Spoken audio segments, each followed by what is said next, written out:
como que você acha que as IAs entram nessa história? O que elas facilitam nesse processo de criação hoje em dia e o que elas dificultam? Porque as IAs, elas também facilitaram muito o acesso de todo mundo. Então, às vezes, o cliente, ele quer uma coisa e ele vai lá e ele mesmo vai na IA e faz, e ele não espera o time de design criar esse conceito por trás. E, ao mesmo tempo, acho que nos processos do dia a dia, a IA pode facilitar bastante também pro próprio time de design, né? Acho que a gente vai ter um assunto polêmico agora. Bem polêmico. Vamos gerar um corte aqui, pessoal. Vamos gerar um corte aqui. É que, assim, a questão da IA, ela é polêmica por conta de alguns fatores. Eu estava até discutindo isso com o Paulo antes, porque o que acontece? Hoje a gente tem muitas opções de IA. E cada dia que passa, criam-se outras, geradores de imagem, vídeo, prompts. Hoje em dia tem gerador de... que você consegue gerar o prompt numa IA e coloca numa outra IA para gerar imagem ou vídeo, né? Enfim. E o que acontece? Esse movimento até deixa alguns designers também mais inseguros também, essa mudança do mercado, né? Porque, querendo ou não, o designer ele começa a se sentir um pouco obsoleto. Porém, o que eu acho a respeito disso? Eu acho que tem certas tarefas que dá pra você feita assim na IA, de forma bem feita, mas você precisa saber usar a IA do jeito certo, né? Quando a gente fala desses exemplos que você trouxe, tipo, um cliente gera ali uma arte rápida ali pra fazer um comunicado, uma coisa mais básica, né? Existe uma diferença muito clara de quando, por exemplo, é um designer que conhece IA gerando uma imagem e quando é uma pessoa que não conhece IA gerando imagem.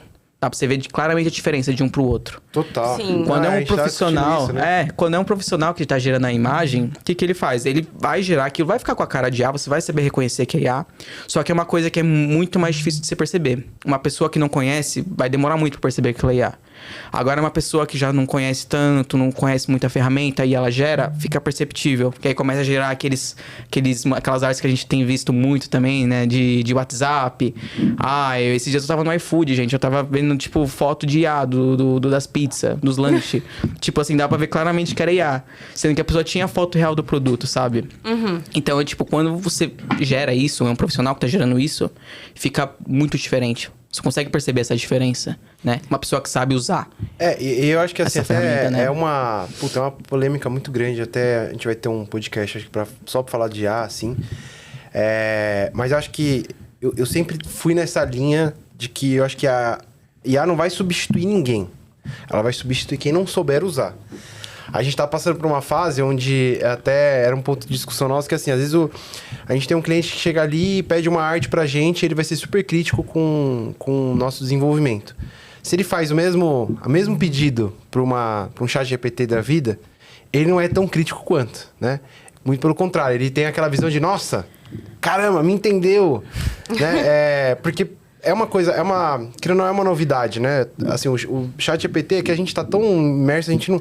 Mas o ChatGPT tem 4 anos, vai fazer 4 anos agora. Sim. Então é uma ferramenta super... Assim, que é a ferramenta mais acessível para todo mundo, assim, faz pouco tempo. Então, é uma novidade ainda para algumas pessoas, para alguns mercados. Então, assim, eu acho que a gente vai passar por esse ponto ainda do pessoal entender que precisa, sim, de um bom profissional para trabalhar com aquela ferramenta. Sim. E os profissionais da área precisam se qualificar nisso, né? Que é um trabalho que a gente vem até comentando e falando bastante lá na agência. Então, assim, indo nessa linha do que a Sá falou, o que você espera para o futuro nesse sentido dessa área? Eu percebo, assim, tem muito designer que fica receoso com todas as mudanças. E eu acho que é natural.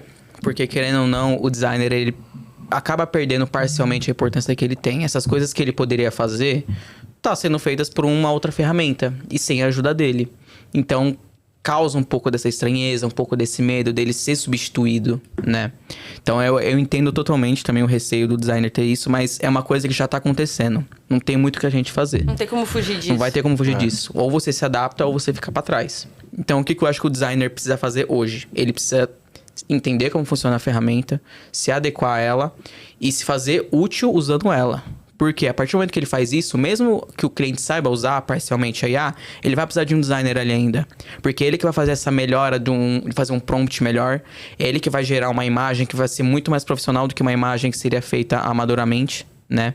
Então, querendo ou não, eu acho que a questão do designer ser substituído, eu acho que tarefas do designer vão ser substituídas. Sim. O designer ele vai passar a ser muito mais, talvez, um diretor de arte, né? Uma pessoa mais responsável pela parte da direção, do que alguém que vai operacional, deixar... né? Que vai ficar ali desenvolvendo, tipo... Porque pensa assim, vamos supor, eu vou fazer um comunicado para o WhatsApp mesmo. É uma coisa que normalmente no Photoshop você levaria um tempo para fazer, e como você vai gerar ele, você leva ali alguns minutos apenas, né? Por que eu uso esse exemplo? Porque é uma coisa que é muito rápida, que vai ser usada ali rapidamente e não vai ser mais passada para frente. É só um comunicado, depois vai ser ignorado e descartado. Compensa muito mais você fazer esse tipo de material por uma inteligência artificial do que você ficar o trabalho de abrir o programa, montar o layout, montar a caixa de texto, os elementos, tudo isso manualmente. E eu acho também, ainda por cima, que assim, quando o designer ele tá em alguns projetos, ele vai ter que pôr a mão na massa de qualquer forma. Como eu falei, por exemplo, na questão de identidade visual. As IAs até conseguem fazer identidades visuais boas, só que elas não conseguem manter a coerência entre os elementos que estão sendo montados. Se eu pedir para uma IA montar um logo para mim, ela vai montar. Agora, se eu falo para IA, coloca mockups aqui para mim, monta, ela vai montar os mockups, pode ficar bonito. Só que é que tá, isso vai até um certo ponto. Vai precisar de um designer para manter aquilo coerente. Manter aquele padrão, né? Manter aquele pra não padrão. fazer modificação. Pra fazer sentido em outros contextos, né? Você vai fazer um logo que seja responsivo. Uma IA, ela consegue fazer isso, só que é até um certo ponto. O designer vai precisar estar ali também para poder lapidar isso e treinar a IA para poder fazer aquilo melhor.